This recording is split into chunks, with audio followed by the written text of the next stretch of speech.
Kurdistan workers party, इस नाम से ही टर्की डर जाता है। टर्की को लगता है कि कुर्दिस्तान वर्कर्स पार्टी के लोग स्वीडन और फिनलैंड में रहकर क्रांति का बिगुल फूंकते हैं।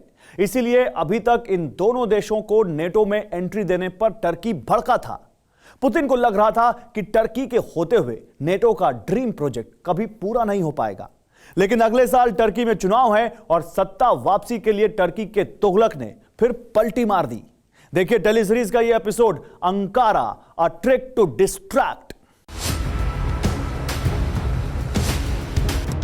29 जनवरी 2009, दावोस, स्विट्जरलैंड।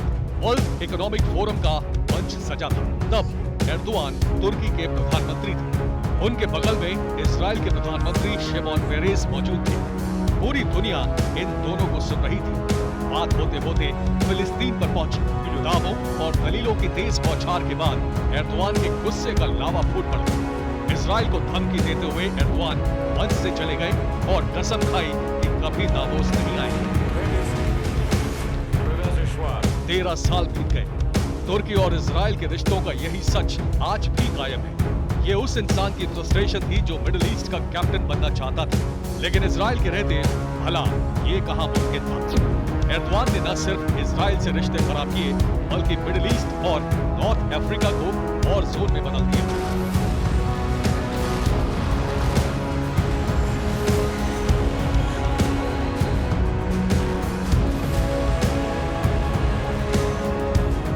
साल 1949 में तुर्की पहला मुस्लिम बहुसंख्यक देश था जिसने इजराइल को मान्यता दी। लेकिन तुर्की का मौजूदा नेतृत्व आज इजराइल के लिए ही खतरा बन गया है।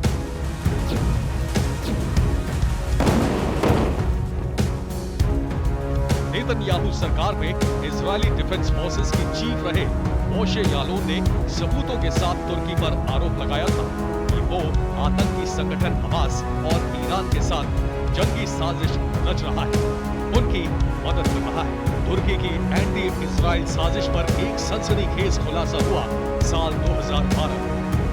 वॉशिंगटन पोस्ट के नामी पत्रकार डेविड रेनॉल्ड्स ने दावा किया कि तुर्की जानबूझकर ईरान में सक्रिय मोसाद एजेंट के नाम की लिस्ट ईरानी सेना को लीक कर रहा है।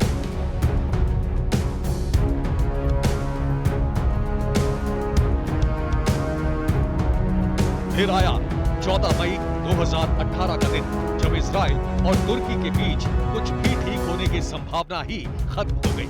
अमेरिका ने यरूशलेम को इजराइल की राजधानी मान लिया।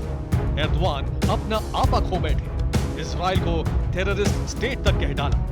यरूशलेम के मुद्दे पर तुर्की में 3 दिन तक राष्ट्रीय शोक बना।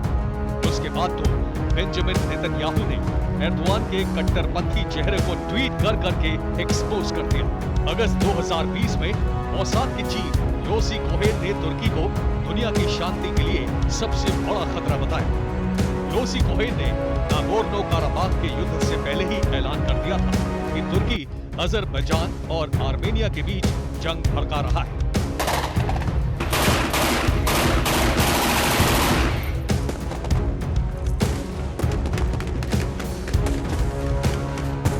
मिडिल ईस्ट में बादशाहत और कुर्द क्रांति को कुचलने की हसरत में एर्दोआन रूस और अमेरिका दोनों से डील कर रहे थे।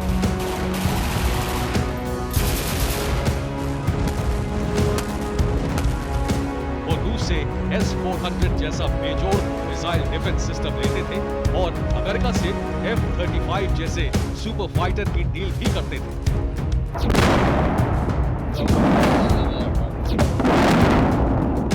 तुर्की के TB2 ड्रोन के दम पर यूक्रेन की सेना ने पुतिन आर्मी पर प्रचंड प्रहार किए।